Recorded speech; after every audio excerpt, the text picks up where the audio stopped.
If you want to get pregnant, take this step right away. I want to tell you about this study. This was in PubMed, which is an online database from the National Institute of Health. Here's the bottom line. Source and amount of carbohydrate, read sugar, in the diet and inflammation in women with polycystic ovarian syndrome. So not only where you're getting it, but how much you're eating as well. So it's a combination of things. Lots of researchers on this study.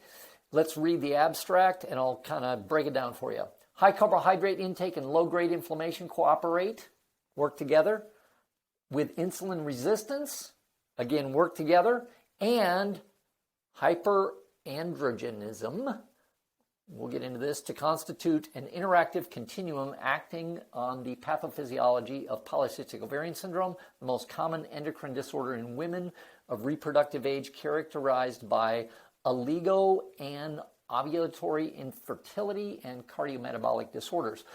Whew, that is a big bunch of words. Let's talk about what this is.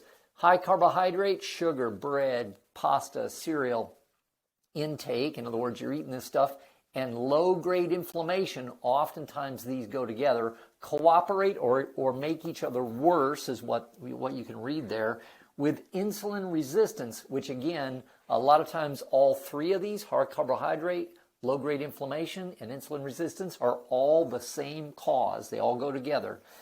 And hyperandrogenism. So one of the things that goes along with polycystic ovarian syndrome is that you get higher testosterone and you'll get hyperandrogenism. In other words, you'll have male characteristics in females is what this means.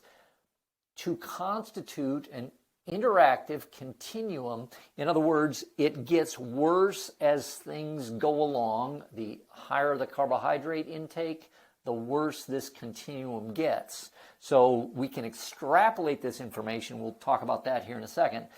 Acting in pathophysiology, that's just like the disease of polycystic ovarian syndrome. If you've been diagnosed with this, then you should seriously take note of this study. But if you have not been diagnosed with this, this can still be a significant factor in regards to infertility. Most common endocrine disorder, this is characterized by lots of things. One of these is like facial hair in women, increased obesity in the center, problems with your period, all sorts of these kind of things kind of go together with PCOS. And there's lots of things that can be done about that. We'll talk about that here in a second. This is characterized by oligo or anovulatory, or so low or no ovulation, infertility. And obviously, if you're not ovulating, you're not going to be fertile. And cardiometabolic disorders, that's like weight gain, problems with imbalances in your cholesterol, triglycerides, that sort of thing.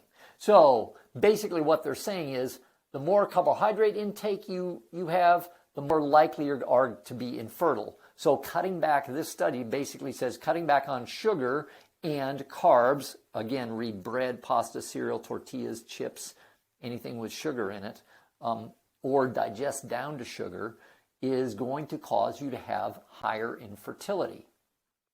So what should I do? What do I do about it? Stop eating sugar. A lot easier said than done. We'll give you some tips here in a second. Eat other stuff. Eat other stuff. When you have cravings, eat vegetables. Man, eating like a carrot, there is sugar in a carrot, and you sit there and chew it and chew it and chew it, you will get a lot of sugar out of it. And instead of eating something like a candy bar, or a couple M&Ms, or something sweet, this is way better for you. Or eat something like meat or tree nuts. Don't eat peanuts, really bad for you.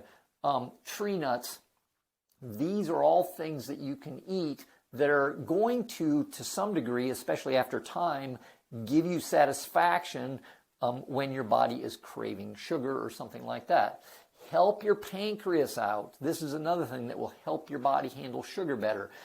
Take omega-3 fish oil, chromium picolinate, vanadyl sulfate, alpha-lipoic acid. These are all things you can find at any good health food store that help your pancreas do a better job of handling the carbohydrates that you do take in.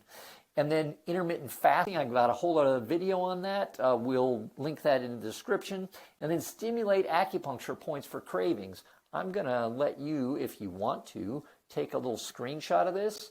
And these are the acupuncture points that you can stimulate. Now, there's lots of different ways you can do it. I like using an acupuncture stimulator.